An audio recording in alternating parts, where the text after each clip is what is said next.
तो चलिए आज हम कुछ क्वेश्चंस कर लेते हैं। ये हमारे क्वेश्चंस न्यूक्लियर और क्रोमोसोम वाले टॉपिक से हैं। सबसे फर्स्ट क्वेश्चन जो है इसमें हमें मैच इट करना है। यहाँ पे क्रोमोसोम के टाइप दे रखे हैं और इनको हमें इनके क्रोमोसोम को इनके टाइप के साथ में मैच करना है। फर्स्ट क्वेश्चन है, फर्स्ट दे रखा है हमारा मेटासेंट्रिक। मेटासेंट्रिक क्रोमोसोम कौन से होते हैं? जिनका सेंट्रोमियर सेंटर में होता है। ठीक है, तो ये हो जाएगा हमारा थर्ड वाला। मेटासेंट्रिक क्रोमोसोम की शेप कैसी होती है? V shape. सब मेटासेंट्रिक, जिनका सेंट्रोमियर सेंटर से थोड़ा सा दूर होता है, वो हो जाएंगे हमारे सब मेटासेंट्रिक। ये हो जाएगा हमारा फोर्थ वाला। इनकी शेप कैसी होती है? एल शेप होती है। फिर है हमारे एक्रोसेंट्रिक। एक्रोसेंट्रिक कौन से होते हैं? जिनका सेंट्रोमियर बिल्कुल टर्मिनल के पास में होता है। ये हो जाएंगे हमारे centromere close to the one end, और इनकी शेप होती है जे शेप्ड। टीलोसेंट्रिक कौन सा होता है? जिनका सेंट्रोमियर बिल्कुल ही टर्मिनल पॉइंट पे होता है, और इनकी शेप हो जाएगी आई शेप। ठीक है, तो यहाँ पे हमारा आंसर हो जाएगा थर्ड। यहाँ पे एक्सप्लेनेशन दे रखी है, रीड कर लेना इसे। सेकंड क्वेश्चन देखो, इसमें हमें स्टेटमेंट दे रखी है और हमें ट्रू स्टेटमेंट को सिलेक्ट करना है। देखो, द फर्स्ट स्टेटमेंट है the content of the nucleus is continuous with the rest of the nucleoplasm. कि भाई न्यूक्लियोलस का जो कंटेंट है वो डायरेक्टली न्यूक्लियोप्लाज्म के साथ कांटेक्ट में होता है। As it is not a membrane bound structure, क्योंकि ये कोई मेम्ब्रेन बाउंड स्ट्रक्चर नहीं है। सेकेंड स्टेटमेंट है large and more numerous nucleoli are present in the cells actively carrying out protein synthesis. जो सेल ज्यादा काम करती है, ज्यादा प्रोटीन बनाती है, तो उसके अंदर न्यूक्लियोलस का नंबर भी ज्यादा होता है। तो दोनों ही स्टेटमेंट्स हमारी करेक्ट हैं, तो इसीलिए हमारा आंसर क्या हो जाएगा? C. Both the statements are correct. Third question देखो, गिवन बिलो आर दो स्टेटमेंट्स दे रखे हैं। ठीक है, असर्शन रीजन वाला क्वेश्चन है ये। असर्शन देखो क्या है, the nuclear envelope act as a barrier. Nuclear envelope एक बैरियर की तरह काम करता है, लेकिन फिर भी ये क्या करता है? अलाउ करता है रेगुलर ट्रांसपोर्ट न्यूक्लियस और साइटोप्लाज्म के बीच में। अब रीजन देखो, nuclear pore are formed by the fusion of the inner and outer nuclear membrane serving as passage for RNA and proteins. यानी कि आउटर और इनर मेम्ब्रेन मिलके क्या बना देती हैं? एक डबल मेम्ब्रेन बना देती है, और उनकी वजह से पोर बन जाता है, और इसी पोर के थ्रू आरएनए और प्रोटीन्स का पैसेज होता है। तो इसका मतलब ये हुआ कि हमारा रीजन जो है वो असर्शन के लिए बिल्कुल सही है। ठीक है, तो इसीलिए हमारा आंसर क्या हो जाएगा? A. Both A and R are true and R is the correct explanation. क्योंकि देखो, इन्होंने असर्शन में क्या बोला है? इन्होंने कहा है कि भाई जो न्यूक्लियर एनवेलप है वो बैरियर की तरह काम करता है, तो इसका मतलब तो इसके अंदर से कोई ट्रांसपोर्ट नहीं होना चाहिए। लेकिन न्यूक्लियर मेम्ब्रेन जो है वो फ्यूज हो जाती है, फ्यूज होके पोर बना लेती है, इसीलिए उसके अंदर से आरएनए और प्रोटीन्स का ट्रांसपोर्ट हो पाता है। ठीक है, इसीलिए हमारा आंसर हो जाएगा ए। नेक्स्ट क्वेश्चन देखो, a student extract chromatin from an interphase human cell. Interphase human cell से क्रोमेटिन को एक्सट्रैक्ट किया जाता है। Which of the following sets of biomolecules will be recovered in the sample?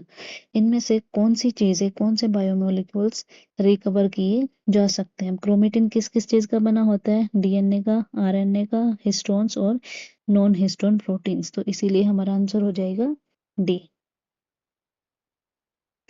Incorrect statement हमें यहाँ पे choose करनी है।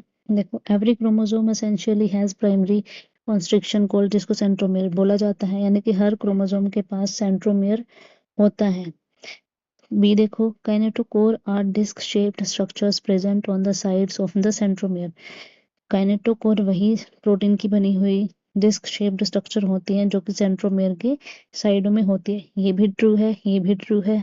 ठीक है, थर्ड देखो, satellite chromosomes show variable and changing positions of secondary constriction. Satellite chromosome पे जो सेकेंडरी कॉन्स्ट्रिक्शन है उसकी पोजीशन वेरिएबल होती है, जबकि स्टेटमेंट क्या है? गलत है, क्योंकि सैटेलाइट क्रोमोसोम पे सेकेंडरी कॉन्स्ट्रिक्शन की पोजीशन कांस्टेंट होती है, फिक्स्ड होती है। डी देखो, sieve tube cells of vascular plant lack a nucleus at maturity. हमने देखा था कि सीव ट्यूब्स के अंदर मैच्योरिटी पे न्यूक्लियस नहीं होता है। तो हमारे जो आंसर है वो कौन सा हो जाएगा, सी। नेक्स्ट क्वेश्चन देखो, दो स्टेटमेंट्स दे रखी हैं। स्टेटमेंट 1 देखते हैं, in a human cell nearly 2 metre long thread of DNA are distributed among its 46 chromosomes. 46 chromosome में 2 मीटर लंबा डीएनए होता है।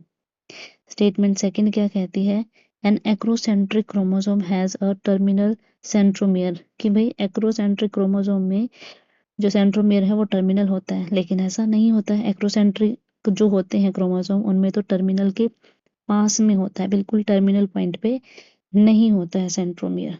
ठीक है, तो इसीलिए हमारा आंसर हो जाएगा बी। स्टेटमेंट 1 जो है वो करेक्ट है, लेकिन स्टेटमेंट 2 इनकरेक्ट है।